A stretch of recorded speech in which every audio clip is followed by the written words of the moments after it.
Америка Венесуэлаға соғыс ашса қанша күнде жеңеді? Толық геосаяси талдау, салыстыру, әдістер, уақыт. Егер бір таңертең әлемдік жаңалықтарда Америка Венесуэлаға соғыс жариялады деген ақпарат пайда болса, геосаяси сахна лездедіретеді. Халықаралық сарапшылар, әскери мамандар, аналитиктер бәрі бір сұраққа қадалады. Жеңіс қай жаққа бұрылады және соғыс қанша уақытқа созылады? Бұл тек ойша құрастырылған гипотетикалық сценарий. Бірақ дәл осындай жағдайда не боларын нақты жүйелі түрде елестетуге болады. Алдымен екі елдің жалпы мүмкіндігін, халқын, экономикасын, әскерін салыстырып алайық. Америка халқы шамамен 335 миллион адам. Венесуэланың халқы шамамен 29 миллион адам. Америка халқы 10 еседен де көп. Бұл мобилизация мүмкіндігі мен резерв саны бойынша толық басымдық береді. Әскер санына келсек, Америкада белсенді әскери күш шамамен 1 миллион 300 мың адам. Бұған қоса 2 миллионға жуық резерв бар. Венесуэлада белсенді армия шамамен 100 мың адам шамасында. Резерв саны да шектеулі. Әскери күштің көлемі жөнінен Америка бірнеше есе емес, ондаған есе артық. Экономикалық қуат та шешуші рөл атқарады. Америка жыл сайын 900 миллиардқа жуық қаржыны қорғанысқа бөледі. Әлемдегі ең ірі флот, ең мықты авиация, ең дамыған дрон жүйелері мен ғарыштық бақылауы бар. Венесуэла әскери бюджеті 2 миллиард шамасында. Яғни экономикалық және техникалық айырмашылық аспан мен жердей. Қару-жарақ пен техника деңгейінен де Америка айқын жетекші. Америкада стелс ұшақтары, авианосец топтамалары, үлкен дрон флоты, алыс қашықтықтағы зымырандар бар.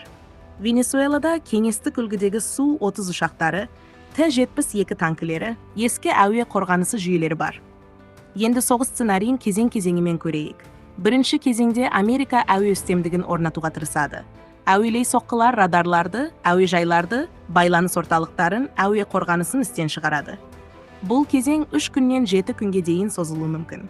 Венесуэланың әуе қорғанысы Америка авиациясына ұзақ қарсы тұра алмайды. Екінші кезеңде Америка теңіз блокадасын бастайды. Венесуэланың жүрегі мұнай. Порттар жабылса, мұнай экспортталмаса, экономика бірнеше күнде құлдырайды. Электр тапшылығы, азық-түлік жетіспеушілігі, ішкі тұрақсыздық пайда болады. Бұл блокада 1 аптадан 2 апта ішінде әсерін толық сездіреді. Үшінші кезеңде құрлықтағы операция басталады. Америка теңіз жаяу әскерін Маракайбо немесе Каракас бағыттарына орналастырады. Техникалық тұрғыда Америка басым. Бірақ Венесуэланың географиясы соғысты баяулатады. Джунгли, таулы аймақтар, қалалық кварталдар шабуылды күрделендіреді. Бұл кезең 2 аптадан 6 аптаға дейін созылуы мүмкін. Төртінші кезең – партизандық соғыс. Венесуэлада тау мен орманға сіңіп кететін қарулы топтар бар. Қала ішінде де жасырын күштер әрекет етуі мүмкін. Бұл кезең бірнеше айдан 1 жылға дейін созылады. Америка армиясы әскери инфрақұрылымды тез жеңе алады, бірақ елді толық бақылауда ұстап тұру ұзаққа созылады. Сонымен Америка Венесуэланы қанша уақытта жеңеді? Әскери инфрақұрылымды талқандау және армияны бейтараптандыру үшін 2 аптадан 6 апта жеткілікті. Ал елді толық бақылау, партизандық күштерді тоқтату, тұрақтылық орнату үшін 3 айдан 1 жылға дейін уақыт кетеді. Жеңіс тек бір шайқастың нәтижесі емес. Әскерді жеңу бір бөлігі ғана. Ең қиыны елді басқару, тәртіп орнату, ішкі қарсылықты тоқтату.